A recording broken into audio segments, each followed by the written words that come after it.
Good science, by definition, allows for more than one opinion. Otherwise, you merely have the will of one man, which is the basis of cult. If it's not in the frame, it doesn't exist. I'm as mad as hell, and I'm not gonna take this anymore! I'm funny how? I mean funny like I'm a clown and you lose it? Where you been? Drunk. Wendy. Darling. Light of my life. What's your one purpose in life? To explode, of course. I like death with sex. How about you, Casey? You like sex with death? Yeah, so fuck up and die. I'm trying to get a comfortable position, but also so I'm not hunching over because I've been sleeping on the couch this weekend a lot because Wyatt's been sick, and so I would take him up in the middle of the night and sleep by him so he doesn't, because he almost Jimi Hendrixed himself once. Yeah. And so I would sleep near him, but I've been sleeping on the couch all weekend, so my back is fucking killing me. So I'm getting my chair all locked in so I'm not hunching over like a fucking gremlin while we're recording the podcast. You need to go back in time and fix your back. Oh, that would be delightful. I think a lot of people need to go back. I think every single human being in the world would take the opportunity to go back in time and do something to just fix their back. 30%. That's the main thing of getting old. It's oh yeah, I would just go back. If I could go back in time, I'd just fix my horrible body and what time has done to it and ravaged the past, the slow march of time. I know, if I could go back in time, I'd date my mom. I mean, wait, what? Yeah, I bet you would. I'm actually, I want to... Please don't date your mom, people. No, yeah. Anyway, you might be wondering why we're talking about time travel and dating our moms. Light incest. Yeah. So this is the Cult of Cinema Knowledge Incest podcast. And that's Jordan over there, and I'm Levi. Hi. I am here. We're obviously talking about everyone's favorite romp, Back to the Future. Let's go back in time. Gonna go back in time. Back to the in time. I have to go back to the future. So we shut up. So we're done officially. We've gone. I feel like we've been doing it forever now. It's been 2 months of directors, a different director a week. I had a lot of fun with it. I'm glad we decided to kind of mix that up. We might do something similar down the road with maybe actors or something. I think would be kind of fun. Do like an actor a week for a month or something. But so we did. I almost said Linklater again. We did Zemeckis. Obviously, this last week. Steven Spielberg's clone. I know, Steven Spielberg light. Which there was a time where I would have been like, oh no, I don't know. Spielberg's got nothing on Zemeckis, but I don't know, man. Zemeckis has kind of gone insane. He needs to go back in time and get his filmography in order, because I'm just sad because he, Back to the Future is a banger. Fucking, Forrest Gump is cool. Castaway is great. Used Cars is even great. Romance in the Stone, and then the greatest movie of all time. It's been said here, and I'll say it again: is Who Framed Roger Rabbit. I know you love that movie, and so. I don't know. So I'm down. I don't know. I was glad to watch this because it's I hadn't watched it in a while, and it really does feel like, I don't know. There's just something about these 80s movies, these Amblin era, because it really does feel like Spielberg really did have his fingers in everything in that era. That's why everything feels like a Spielberg movie. Fun. Right. Yeah. Well, That's why, he created a fucking era of the late 80s, basically, of just that weren't his movies, but he had his fingers in fucking George Lucas's butthole in one finger, and then Robert Zemeckis on the other. He was puppeting them and just creating all of your childhood memories. And maybe that's the reason it's so prominent, is because it's young adults and then children like us.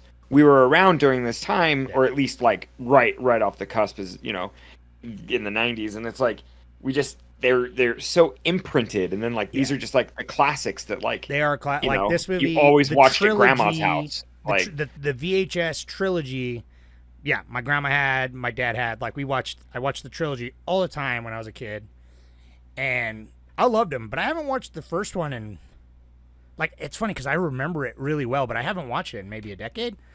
And it's been less than that, but.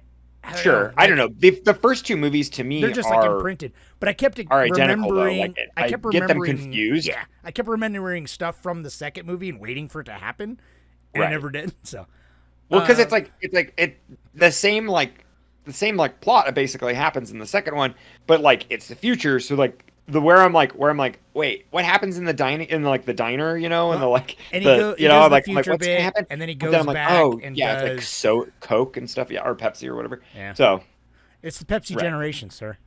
I know it really is, yeah. Pepsi Light, or what did he call it? Pepsi. I don't know. Pepsi, Crystal Pepsi. Give me a Crystal Pepsi. Give me a Jolt Pepsi or something. He's like, give me something without sugar. And then it's a cup of coffee with sugar, and I was like, yeah, that's great, man. Yeah, it's fun. So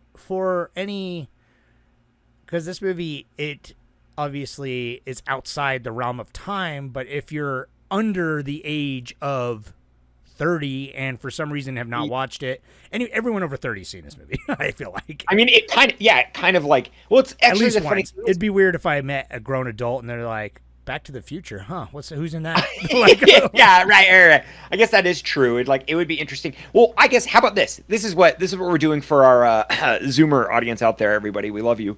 Have you seen Rick and Morty? Because this is the template for what Rick. So your funny Rick He's and not Morty even show. burping at all. What the fuck is this? Yeah, he does. Well, no, but the funny thing is, I love what Rick and Morty did with this this property, and like I think it's the greatest like successor to ever really happen. Like it's such a unique idea to come from like something that's so wholesome and then kind of like skew it in like a really respectful way, and then There's their own nothing thing. more wholesome than fucking your mom.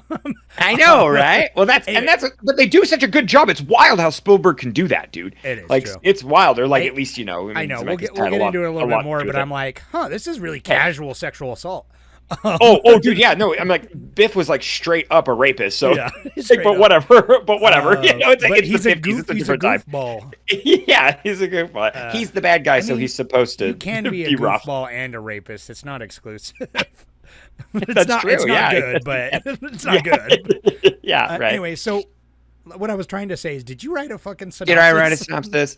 I knew you'd ask. I got like a paragraph in, so I'll You read did this that, last and then time. I know I'll read this paragraph, and then I'll riff. Well, it's like I had to watch 2 movies last night. I watched Back to the Future and then the bonus episode movie last night. Yeah. So I had no time to write this. Procrastinating. I know, yeah. Oh well, dude, yeah, I know. Tell me about that. But Well, I it's mean, like, I was sick all weekend, so I had time. well, and I can't though. I really, if I watched these movies, like I barely can remember Back to the Future. And I watched it last night. I'm so bad at retaining all the like integral things I want to talk about. I had a refresh today on Evil Dead Rise, which is our bonus, which we'll plug later. But I had a refresh because I watched that like almost 2 weeks ago, and so I was like, "What again?" Like, that's sorry. If I watch these like on Thursday, the day I know, the day I know when the movie, Anyways, so let me explain. Everybody out there, I'll give you like a quick little rundown. I'll read my paragraph and then kind of riff at the end. My paragraph's basically just the inciting incident, which that's always the easiest part to talk about. Yeah. But all right, so Back to the Future, the first one. A too cool for school Marty McFly is casually enjoying his mid-'80s small-town life, consisting of an upcoming camping trip with his high school sweetheart, trying not to get truancy, and inventing with his best friend Doc Brown, a wealthy trust fund scientist, and elderly man. Marty gets to assist in Doc's wild inventions, the latest being a time machine that he invented in 1955. At approximately 1:15 a.m., they meet at the Twin Pines Mall for tests. The time machine is revealed to be a heavily modified DeLorean outfitted with a flux capacitor that can kick out some heavy power. After we find out the fuel for this vehicle is plutonium that Doc had stolen from some Libyan terrorists, they coincidentally show up, killing Doc, forcing Marty to flee in the car, sending him back in time. Whoa. So Marty, that was my first paragraph. The second paragraph would go something like this.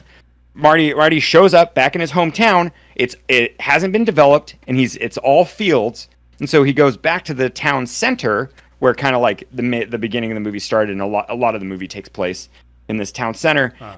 He goes there, he meets his young father, his high school aged father, who's just this nerdy dude who's getting bullied by Biff. And these two were shown earlier in the movie, establishing that like they've had this consistent like back and forth where his father has been like a nerd and like has been bullied by Biff his whole life, and it's like he's really dorky. Yeah. Well, anyways, a chance encounter with his dad, who what the hell is George McFly, I think, or something. Yeah, George What's McFly. his name? So George McFly, the dad, he meets his mom, who's like whatever her name is, Lorraine, I think, right? No, what's her name? Yeah, Lorraine. Is it Lorraine? Yeah. Yeah. Right? Yeah. So Lorraine and George, they meet because George is a it's so funny, he's a peeping Tom, and he falls into the middle of the road, and Lorraine's dad hits him, causing him to come into the house, and then Lorraine just she's sheltered, so she falls in love with the first thing she sees in her room, and she's perked in cars with boys before. That's true. Right. She's not says. super sheltered, but she's kind of like, she's very like young, and the first thing that shows up she's gonna fall in love with. Well, instead of George getting hit by her car, it's Marty, our main character. He gets hit, and now they're in this like time loop where he meets his mom, and his mom falls in love with him. They go back and forth. There's like this really important dance where George and Lorraine are gonna meet and kiss for the first time, and that's what triggers it. Well, since Marty broke this thing, he goes to meet Doc, and it's like where the paradox where he starts to like fade away out of existence because George and Lorraine didn't meet together. But anyways, he meets Doc again. Now he has this like like I don't know. It's all kind of like, that's what's cool about this movie. It's like a lot of it's all like main plot, but like kind of the side plot is like meeting Doc and trying to tell Doc that he's going to die in the future, and so he writes him a letter. But Doc, that Doc brings up the like, oh, we don't want to break this paradox. I shouldn't know too much about the future. But it's funny because he does read the letter eventually, and then in the future, he puts a bulletproof vest on, thus saving his life. But anyways, to get Marty out of this timeline, so Lorraine and George, they kiss, they get together. Marty makes it work, and George stands up to Biff, the bully in front of Lorraine, and Lorraine thinks like, oh, she's smitten and loves it. And then Marty needs to get back, and he needs to go back to the future. Well, that's the name of the movie. To his, I know, and it's actually such a beautiful. If you haven't seen this movie yet, I highly recommend it. Just for like some of the reveals and the performances are so, it's wild. It's like, it's so tongue in cheek, but it's like charming. Like how he like goes. It's amazing how well it works. And there's a couple it works scenes really that well. Really, I'm just like, it's on the so edge. hammy. I'm just like, yes, I love this. Yeah, right. It's so fucking ham-fisted, but like in such a charming way. Yeah. So anyways, so he needs to get back to the future. Doc, the 1955 Doc, he's like, oh, we don't have enough power because like plutonium isn't like, he's like an atom bomb is the biggest thing. And originally in the original screenplay, they use an atom bomb to get him back into the future, really? which is hilarious. That'd be fun. Yeah. Well, they ended up doing that in fucking Indiana Jones 4 or whatever. Anyways, my God. So, this is so why they we get, write synopsises. I know, but it's like, I mean, this is pretty. I'm basically done. They use a lightning bolt. So there's going to be a lightning bolt that hits this clock tower. Right. So he has like a flyer that says like save the clock tower. In the 80s, it was like, oh, because in 55 the clock tower got hit with lightning, and so anyways they harness the power of the lightning. The DeLorean has to hit 88 miles per hour with the little sky hook that hits it, and right when the electricity hits, and everyone lives happily ever after. And then there's a cute little kiss at the end where like a final joke where they all come in, and it's cool because Marty changed a few things where George actually stood up to his bully. So it's kind of the roles are a little reversed where Biff now is like now it's like alternate timeline shit. It's alternate like timeline, successful and happy. Yeah, they're like exactly. Stood up to Biff and has a spine now. Right. It's like he gave his father confidence, and now they have a healthy relationship. His mom is skinny now, thank God, because she was a fat piece of shit before. And so literally like they just slapped like a piece of makeup on her neck. And she's like, there's You don't want to start drinking when you're young like me, boys. Yeah, I've never I been know. in the back of the car. Yeah, right. You find out that she wasn't quite always a prude, but now they're like they have a quote unquote healthy relationship. Anyways, it's really cute because It's nice.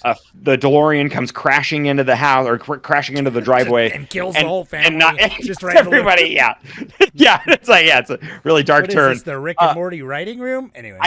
Yeah, but Doc Brown comes back and he says, "Come on, Marty, you got to come with me. It's about your kids," because him and his high school sweetheart, whatever her name is, That barely matters, but it doesn't matter. Well, apparently in the sequel, it's his remember in the motivator. Oh, sequel, she gets like knocked out. She's not even part of the sequel. Well, Anyways, and they recast her. I started watching the sequel and I forgot they recast her. So anyway, they recast her and she wasn't even that important. But anyways, so it's really cute because he's like, we gotta go, you know, to the now we need to go to the future to save your kids, you know, and so. That's cute. It's fun. And then you really should watch all three because they are basically they work so well as a trilogy. it's nice because they come together perfectly. We talked about this a little bit in the Godfather episode. Very, very good. I'm proud of you for that. But it wasn't until the Godfather that movie started using part 1, part 2, and after the Godfather, it kind of became a little bit of a gimmick. But it really works for this because it really does feel like a continuing story.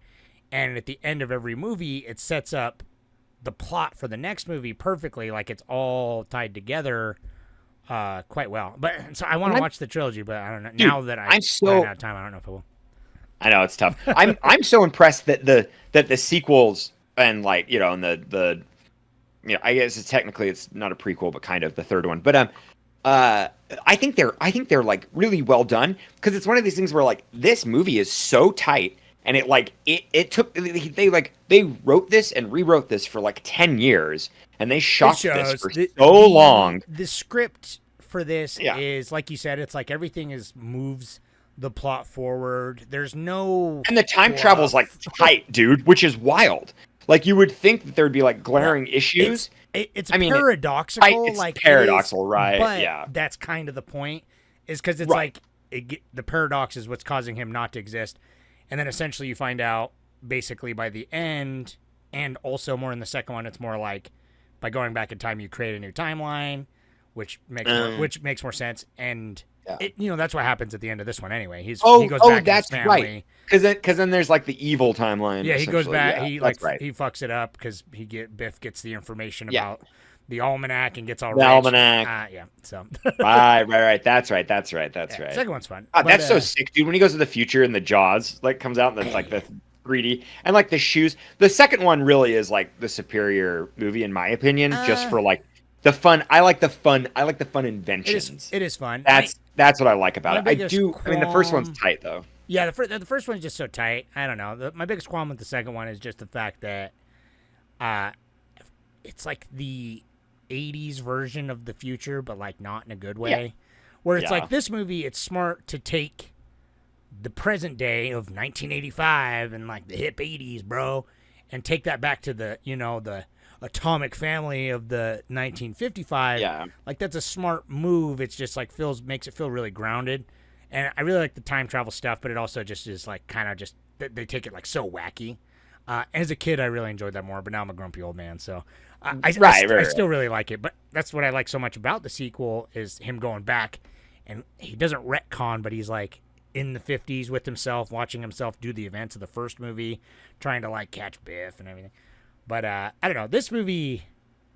What was because we both said this, like the nostalgia factor. Yeah, like this is clearly not the first time, nor is this like your second or third time. I'm sure you've seen this movie. Well, this is one of those movies where I've seen it. I've consciously only watched this movie probably 3 times in my life. Like it's always been like on and a fun thing. And like this first one, I really didn't. It's like it doesn't have that like much. We said, it blurs like kind of right. A little bit. It blurs. And I think that's like my childhood brain remembers all the fun colors and shit from the second one. I kept expecting the tires to go up, and then I remember the car to fly, and I remember that doesn't happen until the very end of the movie, and then in the second one. I couldn't remember. I was like, does it happen at the end of this movie? I was like, I'm pretty sure it does, right? But then they're getting to the end, it's all happy family and shit. And then I'm like, wait, does it happen in this? And then it did, and I was like, okay, good. I remembered that at least. Yeah. But even the fact that it's like we've seen this movie enough times, this movie is one of those movies that's just baked into our culture, like, and not just film culture, which we've talked a lot of movies about, like, oh, this is in the film lexicon, you know.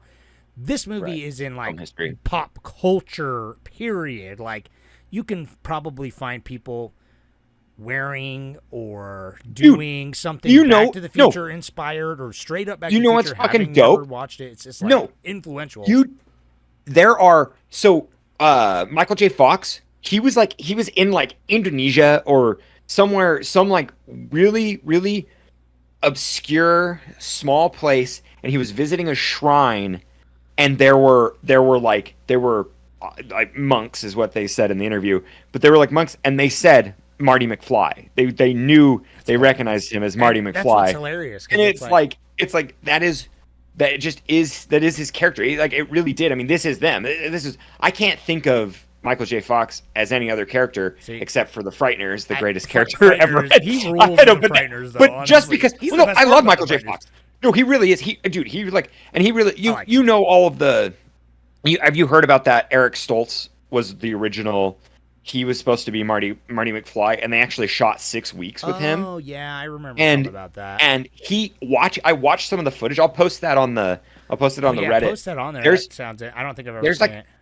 There's like actual they have like the raw footage of him, and he brings such a different intensity to it that I actually kind of like it. But I mean, it is nowhere near as memorable. It like totally changes everything. It like it feels it like it really changes the tone, because he didn't realize what I love this though. Eric Stoltz he's like, this is a tragedy.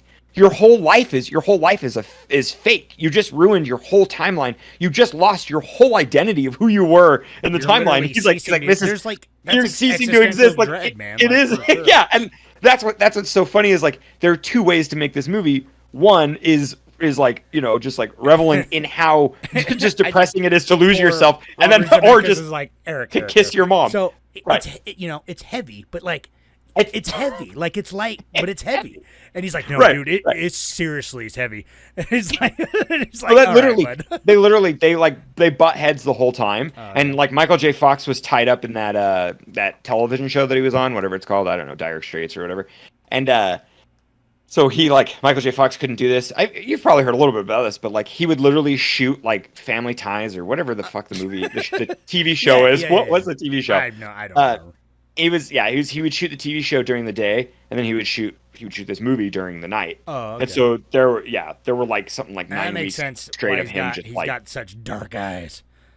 He just looks tired, but I'm like, he's a teenager. But he brings so much enery to it. Dude. Like he really is. It's like funny to watch Eric Stoltz play the character, and then to watch Michael J. Fox, and it's like I'm like they made a really good choice by recasting him, because it would have been a completely different movie. Put that on the Reddit. I'd like to see that, because honestly though, Michael J. Fox crushes it. He's just so light. He's the perfect every boy America, and then obviously the fucking Christopher Lloyd is Doc Brown is just the best. Like he plays just a perfect the most iconic mad guy. scientist, and that's why that's so baked in to our culture. I don't. Why is Doc Brown chicken though at Universal Studios? why at the amusement park? Why is it Doc Brown's chicken? That's what do you know? You don't know about this? No, I've never been to the Universal Studios. Oh, dude, I've been to Universal Studios countless times. So like they have like. Well, don't be poor. So I know. But like when we used to go, that is like one of the restaurants is Doc Brown's Chicken, and I maybe because they cook it in gigawatts or something. I have no idea why it's cooked that. with the power of lightning. Yeah. Yeah, that's fun. But anyways, yeah, it really like that's what you're saying. It's like it's baked into pop culture. Like it is. They are like an amusement park. Like they, because it's like I didn't even realize. I always thought, because like obviously you're saying like Rick and Morty and stuff, and it's like Yeah. Rick and Morty's become its own thing entirely, but it's like I didn't even realize really because Doc Brown's such the more strong personality, but Marty is the kind of like he is kind of like bumbling like, oh geez, Doc, this is heavy, you know? It's like he literally says like, oh geez. And he like bumps his head all the time on the DeLorean, and he brings like an elastic kind of slapstick. What I forgot about watching it this time, I forgot more because he just seemed like a blank slate in my memory. But watching it this time, I'm like, oh, he's like a musician. I forgot about that. Like he has like these aspirations, and it's like I always knew he was a musician because he shreds that guitar at the end. But I'm like, oh yeah, that's like his passion. I forgot he like goes up in front of the stage at the beginning. And I forgot that. Honestly, I was gonna say this movie is, if you out there in podcast land, if you have never seen this movie, spoilers ahead, obviously, because clearly that's what we do. But it's very like odd. The beginning is kind of dumb, where it shows dumb, all the clocks. I like how precise it is, like with the camera and everything. It's just like. Oh yeah, he's got his shoes and his skateboard bumps the thing, and it's like plutonium. Plutonium, and it's really cute. It's really cute. I love all the close-ups of him flicking on the things, and because you going to see this movie, you already know that there's like machinery, a time machine, or some sort of contraptions. You get that just from like. Just when you watch the opening, there's like all that like Wallace and Gromit shit where it's like all the machines. Well, yeah, very Wallace and Gromit. Yeah. I love it. But then he flips on all the shit. But then he like plays the guitar and it blows him back in that speaker. It's such a like dumb gag, but like it's charming. It's cute. I just think if that was like full of shit like that though, of just kind of it would be kind of dumb just for no reason. If it didn't work, like it could have easily not worked and been like eye rolling, but like. I think it's Michael J. Fox, though, dude. 100%. It's a huge part of it. He carries it 100%, dude. When he comes out from the pile of like rubble and clothes, and he's just like rock and roll, like it's so cute. I'm like, oh my god, it is cute. So funny. I would, I'd date my son Michael J. Fox. I know. Yeah, come back. Yeah. Can we? So all the weird. Crispin Glover being a weirdo. Dude, okay, we haven't even gotten to my boy. I love Crispin Glover so much, dude. I know, you have a weird thing with Crispin Glover, but I love it. Well, what was the last movie we were talking about? We were talking about Crispin Glover. Because we brought it up a little while back. And you went on like a huge Crispin Glover rant. I know. I'm looking at his filmography. I think it was Dead Man. Was he in Dead Man? Oh, he is in Dead Man. Yeah. Yeah. Oh fuck yeah, Dead Man's so good. No, it's because he's last like. Last time you posted that clown thing or whatever. Did he make? I know, Clowny Clown, dude. You posted it's so that on good. Reddit when we did Dead Man. Oh, can everybody out there please go watch Clowny Clown? I didn't know he made. No, that doesn't even make sense. Sorry, I'm looking at Crispin Glover's work right now, and I gotta know he was an actor in a movie called Mr. Nice, which is one of his characters. And so this is what I love about him. Crispin Glover is like, he's one of those, he kind of did like a Walking Phoenix type, or it's like Kafka or whatever. Like, who was that? Charlie Kafka or whatever. The dude who kind of goes and just does weird characters, and like, it's not even like meta. He just commits to a bit so deeply that like you're like, is it art? Is it just buffoonery? And so I don't know. It's just Crispin Glover is just like a fun dude. Because for like when I lived in LA, it's like I just watched interviews with him, old like Letterman interviews, and just like late night interviews. You just hammered watching Crispin Glover interviews. Oh, dude, 100%, and like Clowny Clown, and like just if you watch Clowny Clown, you'll completely understand like what lives inside my heart. Like it's him in this movie. I want to bully him too, you know. And I'm not like pro bully or anything, but I'm like sometimes you gotta bully. I want to get a kick in on the kick me sign on his back, like for sure. Like I get it. He's the worst, dude. But, he plays it. He plays it really well. But he plays like he plays that the good. Charming, annoying. Well, but I don't know, he's almost kind of like manic too a little bit, right? Like he's right on the cusp. He's like boiling almost. And that's like where the punch comes in. And watching the punch come, like that scene fucking rules, man. Like watching him have that change of being like this sniveling, bumbling, spastic coward to like finding like, you know, his spine and like the music The fucking the John Williams score or whatever. Yeah. Is it John Williams? I gotta look. Now I feel like I don't know. I feel like a fool. It really sounds don't like it. But I think it got chopped down a lot. Yeah, but he does like the slow clench of the fist and just like, it's a good moment. That's one of my favorite moments probably. But Yeah, I mean This, that's solid. I actually like when he plays the guitar a lot. I think that's I like that too. You know what? That's classic. You know what I caught on this viewing that I never really noticed before? That the biggest standout to me, and I didn't realize it till the end of the movie though, because I should have noticed at the beginning, but at the end of the movie when he comes back from the past, his girlfriend looks fucking exactly like his mom from the 50s. Which just adds a whole other layer. Like she's got the same hairdo and everything. I can see that. And yeah, adds a whole other layer to like yeah. the weird incest stuff. Because he's like, she's all into him and it's super creepy. But then he's also like, oh man, I got to put the moves on my mom so that I got to like force myself onto my mom so that George can come and pull me off. He's like, you know how you got to do one of those things you don't want to do and all that. It's just like, but then he goes back to his timeline and his girlfriend shows up. She's like, oh, Marty. And I'm like, oh, it's just his fucking mom again. Got an Oedipus complex or something. He's just like, oh, definitely. It's interesting. Yeah. But I don't know. That's the one thing in this movie. It's like, I like it and I think it's funny. But I did get sick of the, oh, his mom's horny for him jokes. Like there was just like, after a while, I'm like, I get it. I get it. You know, I get it. Yeah. I know. And it's like, I think it's hard though, because it's like the first time you'd ever see this, you would kind of be like, oh, what the fuck? Like, why is it like, you know, her mom, like his mom was so like prudish and like so like closed-minded. And then it's like, you have her here and she's like drinking, smoking. And she's like, you sound like my mom. Like, she's being like an average teen, you know, she's like, talked, oh, I do like that, but I understand it. It kind of gets. It's like I love when she calls him a dreamboat. So that's fun. A dreamboat. I know. What a dreamboat. That's my preferred language as well. But you said like one of the best things to come from this movie of like that built on it is like Rick and Morty, and I'd agree. But you know what the best thing is for me is the Futurama episode where he goes back and bangs his grandma. And he becomes his own grandpa. And he's like, that's amazing. I figured it out.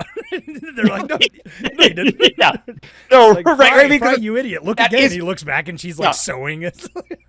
Yeah. That's like the genius thing about it is like it's wrapped in such like it's incest and that's like part of the joke. And then it's like when they kiss, she's like, oh, it's like kissing my brother. And so it's just like, that's funny. I love that Disney, when it was like shopped over there and like they read the script, they were like, this cannot sell. There's no way we could have this movie because of the implications. Yeah, right. Go back in time. Because I did forget how like kind of horny this movie is in general. I mean, he wakes up naked in bed, or not naked, but de-pants. And it was like the funniest. Watching this, I was like, wait, why did he need his pants off? She's like, your pants are over there. And I'm like, wait, I'm like, chest. I'm like, did they took him in, left his shirt on and everything, but took his pants off? Yeah, is that a 50s custom? She had to check for scrapes. Oh, he was peeping in the tree. For scrapes, yeah. Dude, I don't know why his pants are off. I love that. But I mean, it makes for a comedic bit. It was pretty funny. That's the thing though. I forgot how funny this movie was. Like it's That's the thing. It's goofy, and it's kind of silly. You know, like it's just like super like borderline slapstick sometimes with like the reactions and stuff. But it really works. But I always forget about that. Like I always feel like in my mind. From last time I watched it, I'm like, oh, this is much more of like an adventure romp, which it is, but it's not like I associated it with something more like Indiana Jones or something. But Indiana Jones, it has its light moments, but it's much more of a straightforward adventure movie. And this movie is definitely like sci-fi adventure comedy. Like this movie's funny on purpose. It's got jokes. I would almost say it's like comedy first. Yeah. Honestly. Yeah. Oh yeah. Yeah. Out of anything.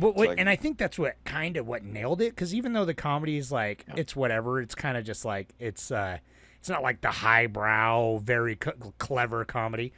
But it's good, but it's simple. But I think that's kind of what helped it skyrocket because it's like this fun sci-fi story that's like also this adventure that's got like that Spielbergian vibe.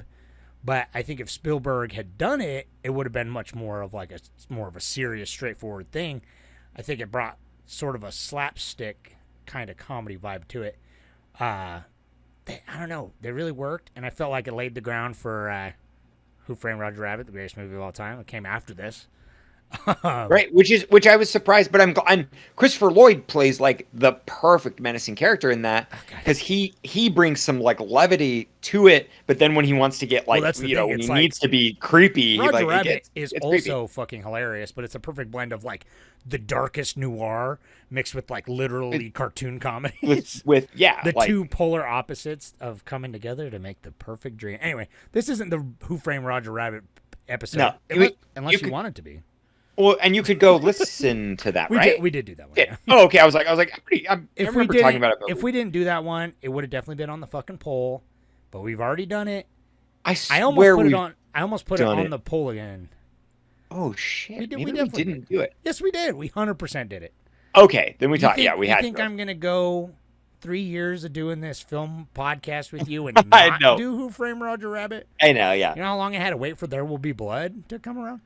I know. Yeah, the Master. I'd wait like almost 3 I years know. for the Master. There's been some was- bangers this year, though, man. We've Yeah, thanks everybody. You guys have been really put helping out, like voting and really steering us in the right direction. I appreciate that. But I don't know, man. This I wish there were more. We talked a little bit about this movie briefly back like 2 years ago. We did a time travel month, and we didn't watch this movie though because I knew it would win any poll I put it on.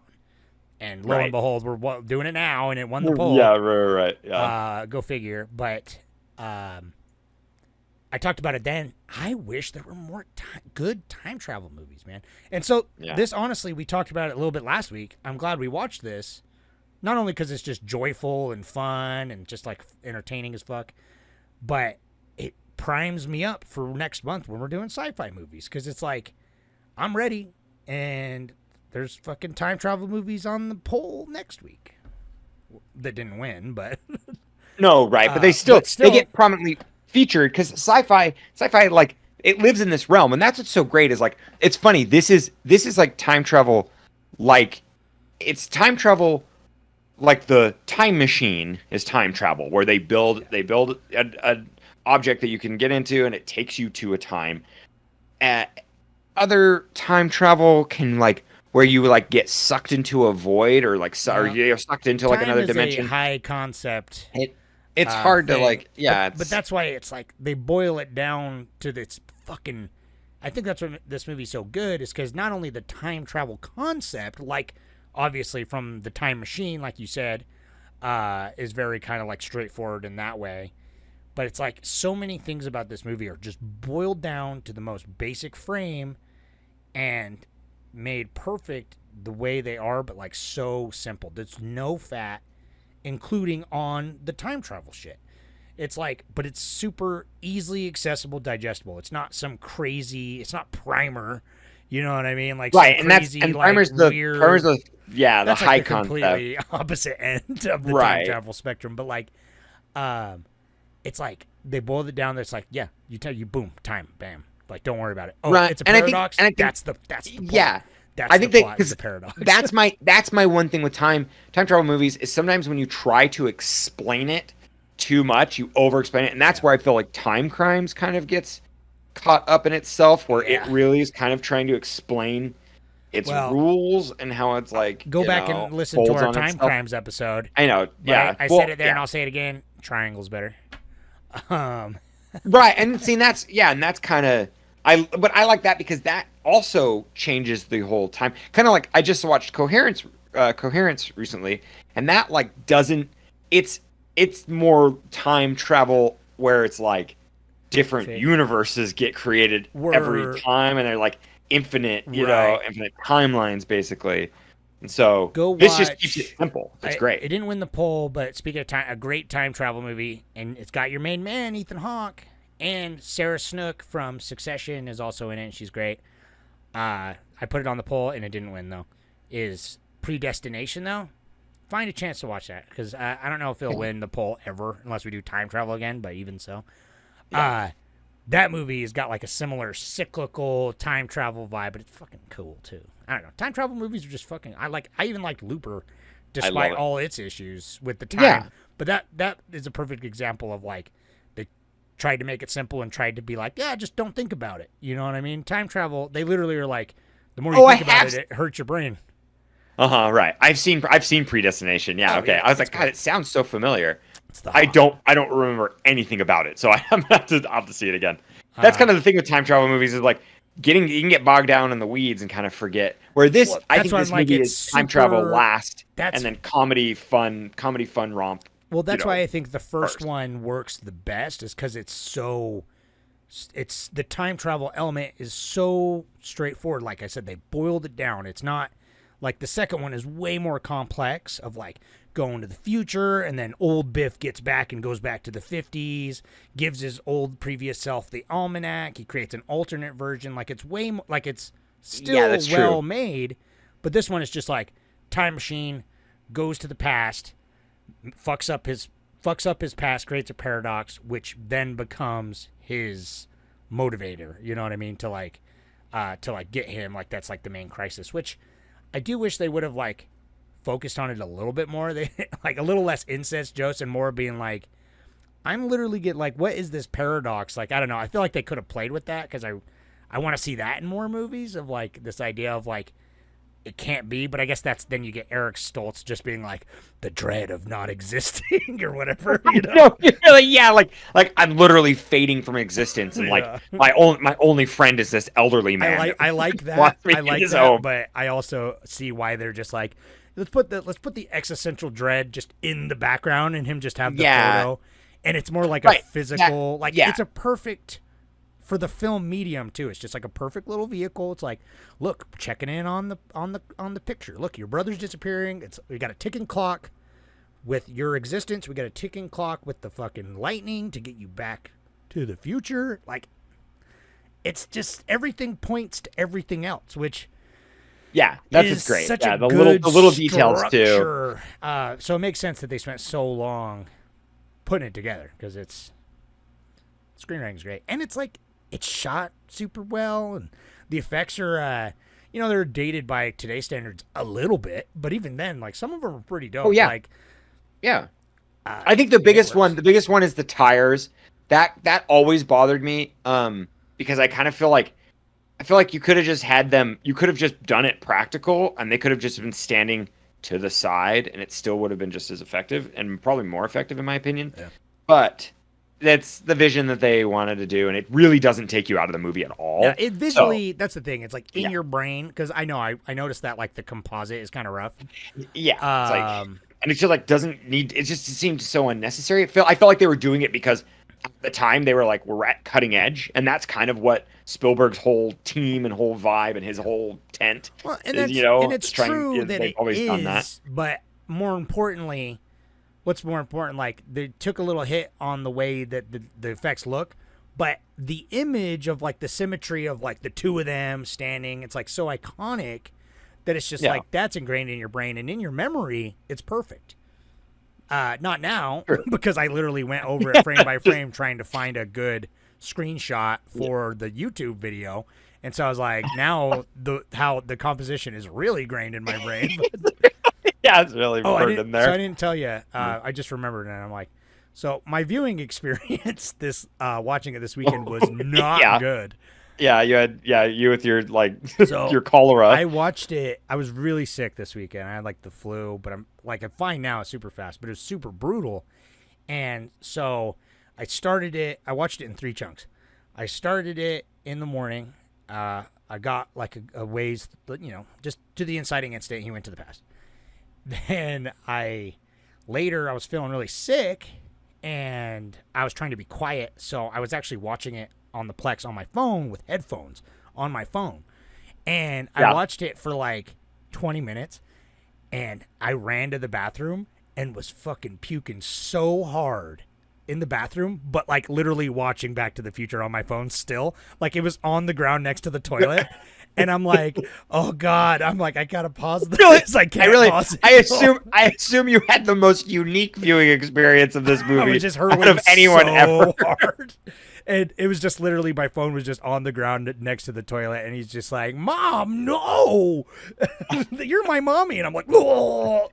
And then I couldn't watch it because I was so sick, and then I finished it the next day. But Speaking of vomiting, do we have any beautiful word vomit from our lovely Redditors? yeah, so I don't know. Dude, that sucks that you're sick, but But I was very like, beautiful imagery. I never watched shit on my phone. I'm just like, I literally was watching Yeah. Back to the Future as I threw my neck out puking hard.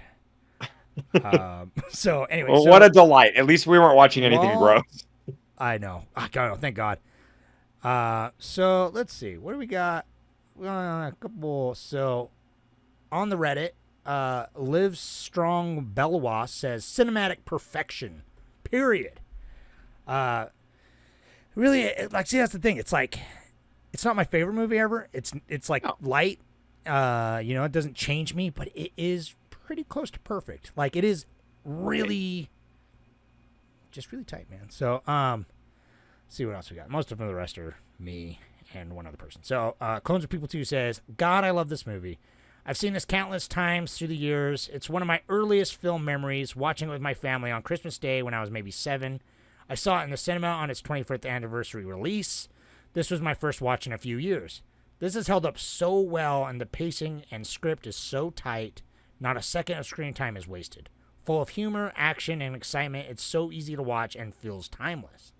I love that it's so lighthearted and not taking itself seriously. The amount of product placement is hilarious, only to be upped by the sequel. Speaking of sequels, I love both of them, even the probably slightly less good third. Overall, this is one of the greatest films ever made, and neither of you buttheads on the podcast better say anything different. Thanks. Thanks, man. Yeah, that's great. No, I mean we're like, this is one of those, like, to be a total contrarian. I think the third's the best one, but it's because we like the third. I haven't seen the third in so long. Right, because same. I can't watch the third without watching all of them, and I don't have time to watch the whole Back to the Future. I do, but I suck. Yeah. But it's one of those things where it's like I've never watched the third one without watching all three you together. Have to. It's part so 3. I've it's only not even seen Back to the Future 3. It's part 3. No, part 3, and I've only seen Back to the Future 3 twice. Yeah, probably. So but I love the imagery, and I love that I love the not as the good predicament. As it's not as tight as the first one, and not as fun as the Sure. second one. But Jordan and I, we're rock hard for westerns. I love westerns, and I love that. I love the limitations that are placed upon them every time. Yeah. And so it's like a train is what has to get them train, back, and it's like that's so fucking sick that it's like it's fun, like that's man. That, and it's fun to have, I like the choreography of being on a train and she's falling off and they're trying to climb over it. The and ancestry element, because I always think that. Yeah, I think that's always fun too. So right? In time travel movies, I think going to the future is so unpredictable that it's interesting if done right. But that's my only qualm with the second one. So I always think going back in the past is a better idea. And so meeting yourself, meeting family. It's time travel fun. movie that goes back to the Old West. It's like how you do it, and fun. Well, the fun Easter egg that reminds me, Hunt Showdown, one of my favorite video games. There's a lot of Easter eggs, but there's a barn you can find in it that has the DeLorean covered with a claw. It's like the shape of the DeLorean underneath. Yeah, right. It's totally that's a really cool Easter egg. It's fun. I wanted to say, Clones of People too. Thank you for posting. You jogged my memory. This is one of my most memorable and just enjoyable film watching or theater experiences. In 2013, I think, or 2012, they showed these at the Egyptian Theater in LA, and they showed all 3 of them back to back. And so I stayed up and watched all 3 and then went to work at 4 a.m. So it was it ended at 3, and I walked from the theater to my work and worked. And it's just watched all 3 of these together, and it was a great time. And that I'm oh man, that was the first time I saw all 3 together. So it's like it's one of those things where it's like I've never saw the third one until then, and then I saw all three, and I was like, holy shit, I love the third one, and then I did that again, Well, this like is 5 or 6 years later, and so it's like I haven't seen the third one in so long, but I just I need to now I got to watch them all I because know. it's like I haven't seen the third one since high school, probably. But man, dude, I don't know. This is a movie that is like, I wish, and I don't want to be one of those guys that's like, they don't make them like they used to make, you know what I mean? But this is like a big popular movie that I feel like, and you'll tell me in a Money Minute in a minute, was always big and popular. But like, if you don't like this movie, you're just an asshole, because it's like, it's kind of, it's one of those things that it's just like, yeah, if it's not up your alley, but it's still likable, and you're probably like, yeah, that's the worst you could say about it is like, yeah, it's fine. It's not really for me. I only like, French art house films from the 60s. I know, yeah. Like, I'm just like a pretentious film guy or whatever. But like, this is just one of those movies that's just like, anyone can watch it, and it's fun for everyone, all ages. Like, some jokes fly over your head, but it's so fun as a kid. Like, obviously, I didn't always understand all the rape that it's so light in this movie. No, isn't that? It is kind of wild though. Like watching this time, I'm like, God, Biff's like really got those like. He's like, fast you want to hands, know? Man. Now walk off. He's like, get out of here, and she's like, help And me! Oh my God, help me! And I'm No, like, yeah, Jesus. like the over, yeah, when she like looked over her dress and she's like, help me! I know, it's intense. And his buddies have like watched him And the like overt sexually assault. racism too. Like I forget what he calls that guy, yeah, but I was like, oh goddamn, like. But then it's like, oh wait, hold on, guys, we don't want to mess with any reefer addicts. Just like they all step out of the car, that's it's right. just all this weed smoke. Yeah, it's like, get out of here. But I don't know this movie. But that's the thing. All these very serious things, it does such a good job of being because it's like, yeah, there's like creepy. He's like a peeping Tom, and it's super creepy. And then it's just like Biff is like a sexual assaulter. There's racism. There's the existential dread of time travel. But it's all there, so but lighthearted. it's played. But that's the thing. It doesn't feel downgraded either. It just in that universe, like the stakes still feel there. Like obviously, we know as the audience, Biff's a piece of shit. And then he gets what's coming to him. He gets knocked out. And then like he has the shitty life and is all subservient and waxing George McFly's car at the end and everything, and it's like, that's some justice, I guess. But it's just, I know, like, but even then, it's kind of like not. I don't know. I mean, no, yeah, it's not. But sure. like, but in this universe, it's just like they planted these things of seeds to have stakes, but they knew not to dwell in it, lest they lose the entertainment and fun. Like they chose entertainment and fun first, and usually something's lost in that process where it's like, oh, you're ignoring these other things, but it still somehow works so well. They set the precedent for what a PG-13 movie is. That it's like Spielberg and his tent. This is PG-13. Oh well, whatever. It's still it to today's standard. It feels like it, but it's like it does almost. Feel like this is PG. My God. So it's like, yeah. I mean, I would just like. It's funny though how that works because.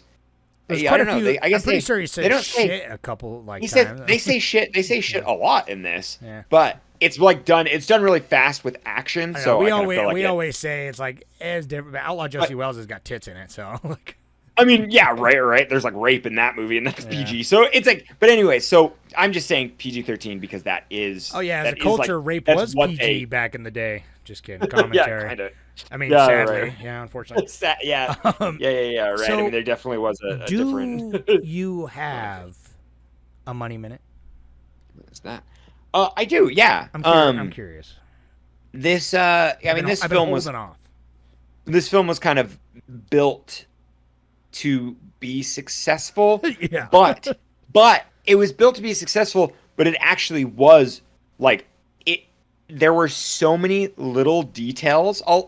If you go to r/coldest of knowledge, I'll post this thing that I watched that kind of explained it a little bit, and it does a great job at like kind of there's like a few little tiny pieces, like especially getting Michael J. Fox. He was like a big titular moment, but then a lot of like little script changes. Those really came into play. and shooting on set or like they shot like on the back lot of Universal, and so it's like they saved a lot of money that way. But this movie was it was very like built to be successful, but with a lot of like stake and a lot of like if it didn't make them money back, Robert Zemeckis probably wouldn't have the career that he does now. You know, wouldn't have had the trajectory that he does now. And this was the one he needed. He doesn't have a career now. Sure, but I mean, this gave him like 10 movies after. I mean, he's still making movies, but he made the worst movie of 2022. Anyway. Sure, that's what I'm saying. It's like, but anyways, this movie kept him so he could still make movies today, and even if they're shitty or not, that's that's probably true because I don't even know the latest movie he's made. But my God, Pinocchio. This is awful. Oh yeah, he did that. Oh, that's rough. That was disgusting. I forgot we talked about that. It's like Tom Hanks, the COVID brain of Tom Hanks. Whatever. Like, God, the pockets in his brain. Right. So what was the money? Tell me. Geppetto, yes. It cost him $19 million to make this, and they went over budget because I think it was supposed to be like 14 or 15. Okay. And then they had to get and one of my favorite like little trivia tidbits. They California Raisins gave them like $100,000 and $200,000 to really prominently promote raisins in this movie, and they did nothing of the sort. I was just about to say, I don't remember any raisins. They didn't promote raisins at all, and so like they got like in a lawsuit. It was a whole funny thing, but anyways, it's like, and they were kind of just like, fuck you guys, why do you California raisins? But it was 19 mil, and then it box officed 383 million. Dude, we were really going to movies. 183 million.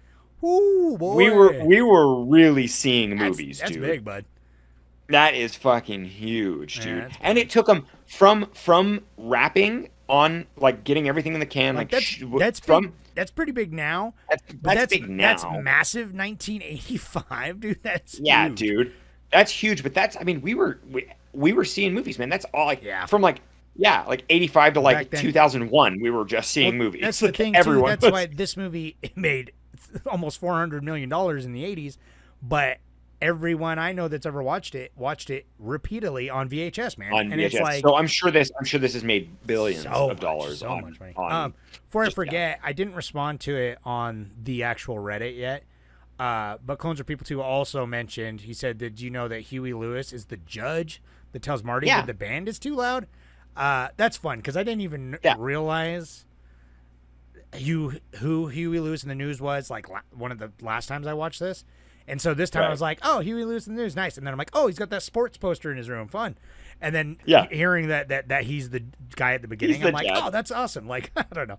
This, it's fun. It's cool. And it's some other fun musical trivia. I have a few more fun facts. You got your tidbits. My little tidbits here. That Huey Lewis in the News, and then he wrote 2 original songs for this movie. And then Eddie Van Halen wrote an original piece for this movie. Because Van Halen, they weren't allowed to use Van Halen. You know, on the tape cassette when he puts it in and he plays it for his dad, and it's like he's Darth Vader, all that shit. Eddie Van Halen was like, well, you can use my name and I'll write a song for you because they couldn't get the licensing to any Van Halen music, to any Van Halen that's cool, songs, though. and so it's kind of fun that he did that. And like, there's another one thing where like, Michael J. Fox didn't learn to really play guitar, but he learned how to like fake it really well. Like he learned some chords and he learned how. I could tell he wasn't playing, but I'm like, it looked good, and it looks good. He put himself into it because that's the totally, the big, like he's fun and he's the whole movie, but the guitar playing bit at the end when he like loses it in the music, and is like just absolutely shredding and crawling on the ground like the fucking Clash. I'm surprised he didn't break the guitar or anything, but I know, right. It's but yeah. I'm like, I don't know. He really put it into that. I don't know. He put in the work. It's fun. Oh, dude, he did. Yeah, Michael J. Fox brought so much good energy, dude. And I love it. But dude, do you know what's funny? Remember how we thought there was going to be a fourth movie? Because there's a fan made trailer that's like really fucking good for a minute. For a minute until you realize that the DeLorean scenes are from Ready Player One. Right. But it had me until then, and then I was like, oh. Yeah.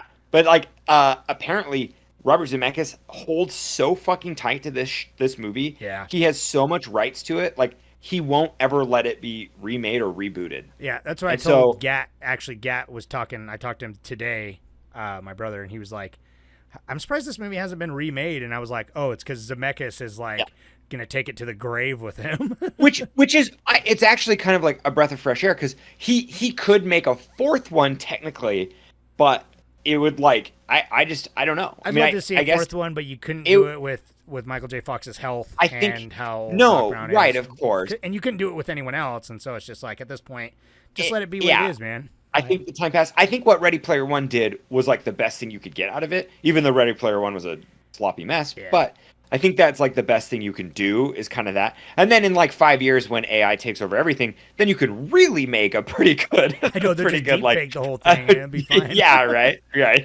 I mean, give me a spin-off or something. I don't care. Right, that'd be kind of fun, like a mini series. Like it'd be fun to have like Doc Brown not in the his same early days, characters, like really. Yeah, young Sheldon. his other inventions that like just didn't work.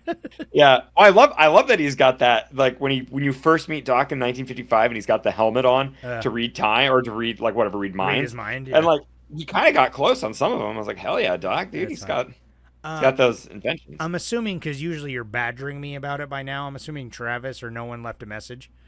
Okay, because No. I was like, usually you're like, get on with it, bro.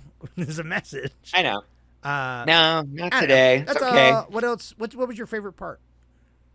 Oh yeah, man. God, I mean, it's the thing. There's just so many cute, fun parts. I don't know, man. The tires are pretty cool. Getting it to 88 is really fun. I like to believe that Einstein is still alive, the dog, because when he goes back to 1955, he has a puppy that he's doing an experiment with. Yeah.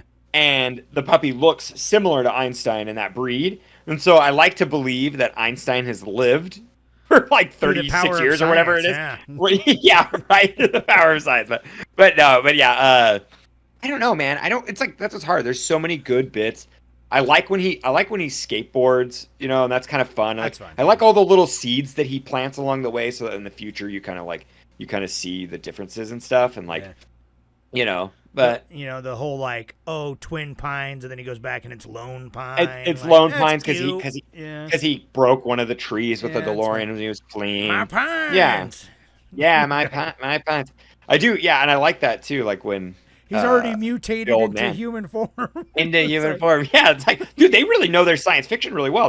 I wonder if Twilight Zone just came out. I Like, know. 90%. No, or not yet. Twilight Zone was like 62 or something, right? Get off I my think Twilight farm, Zone- you goddamn mutant. Yeah, That's fun. but yeah, I don't know, man. What was your favorite part? I think the tire marks are like one of the, like you said, just super iconic. it's Like the just super. DeLorean is so iconic. Yeah. Like it really like it just. I don't know, everything about that DeLorean is cool, and there's like body mods out there and shit. So it's like, yeah.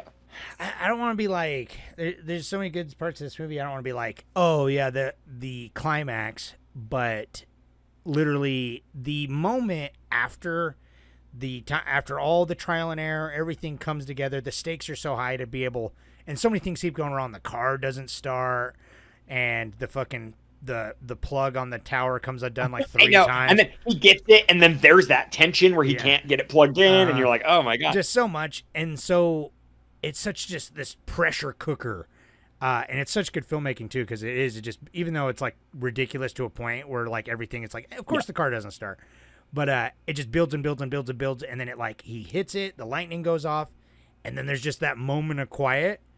And Doc Brown like gets up and the music starts swelling. He like walks over and he just sees the fire, and that part gives me chills every time, because I love it. Like he jumps and the silence, because it's just him, and then he starts cheering, and then the music comes back. But there's like 10 seconds where it's just like quiet again, and it's just like all the fever pitch, all the chaos, and it's just the fire tracks on the street leading to the theater, and then the wires all on fire, and you're just like, and he's just like, oh, it worked. It's so satisfying, and it's such a good release of all that tension. Like, it's fucking textbook release that it's Right. so satisfactory. I just I can't help but love it every time. And it's obviously that's the part where he goes back to the future, so it's like the whole thing. But every single time it makes it worth it for all that alone. Everything that happened is up until that moment.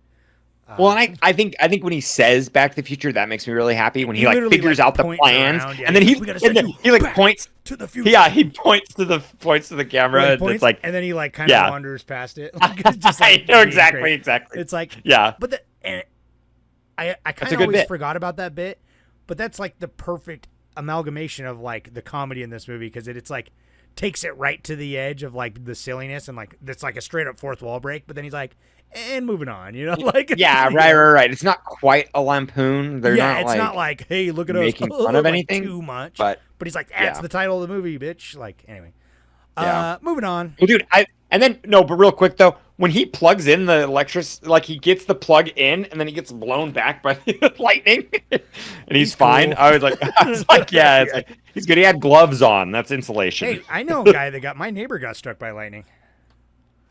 The Richard. Cool. You know the story about the Richard. He's not fine. Anyway. Okay. So- Anyways, dude. So this movie struck me like lightning, and I love it. So it's great. It's a lot of fun. Go watch it again. First, relive some childhood memories, or if you're lame and hadn't seen it but you know about it, just go watch it. It's fun. It's Go easy. watch it. It's like it's an easy watch. You know what What's I mean? nice though about it is it's not. I don't feel like it's overhyped. I feel like it's just like people like love it. They think it's amazing. It's great. But then you watch the movie and you're like, oh, okay, it's good. Like it's just like, yeah. I would have been like going into it this last time. I would have been like, yeah, this movie it's great, but it's a little overrated. But yeah, Right. I agree with you. I'm like, I don't think it is overrated. Like, I don't think it's the greatest movie of all time, and I don't think a lot of people think that either. But it's not going to make it on our top 100 list. But yeah. it's an amazing movie. So yeah. Anyway, that's Back to the Future. Right. That's great. What are we doing next week? Next what do week, we got? we're What do we got moving into next week? sci-fi territory. It was neck and neck, so sorry for everyone that didn't get to watch Equilibrium because we're watching Upgrade instead, which both worthy contenders, and Upgrade's good, and you haven't seen either, so right? And so I'm very excited. so go watch Upgrade. That's Lee Winnell's directorial debut. It's got I forget his name. I actually like him maybe more than Tom Hardy, but everyone calls him knockoff Tom Hardy. It's the guy from Quarry. Anyway. Yeah, I can see that. A little skinnier Tom Hardy. Yeah, I get that. He's got the forehead bump, Tom Hardy. Anyway. Like That he wears a Upgrade's staff well. next. It's pretty cool. So check that out. We're watching that next Hell week. yeah. So thank you for listening. Thank you for everyone for voting and commenting. Patreons. We got something you coming Patreons. for you, bro. Yeah, you guys are very pretty. We mentioned it at the top of the episode. We're doing a bonus episode for our Patrons for Evil Dead Rise. So come be a Patreon and come listen to our Evil Dead Rise episode. We're going to try and start doing more bonus episodes again for the Patreons, and we're going to pick Trying to get once a month to you. We're going to try and pick more recent releases just so Jordan and I have an excuse to watch more recent releases and kind of keep up on what's coming out and talk about it with you guys. So so stay tuned. I'm going to find a better way to integrate it into the Reddit and discussions and stuff somehow. I don't know. We'll figure it out. I was thinking it'd be cool if we throw like a little teaser on our main feed. That would be kind of fun. Get them over there. Get We'll them. talk about that. You know. Yeah. Anyways, yeah, but yeah, keep If it's any an eye out, keep an ear out, dude. Oh, it's gonna be good. It's gonna be just as good as this, baby. We're gonna talk about. It's going to be even blood better and because it's premium content. All right. It is, baby. I'll talk to you on the floppy literally in 2 minutes. Okay. Yeah, right. Bye. But for everyone To out in everyone else, podcast land, love you. have a great night. Okay. You guys are very nice. I will talk to you later. Yep. Bye. Bye.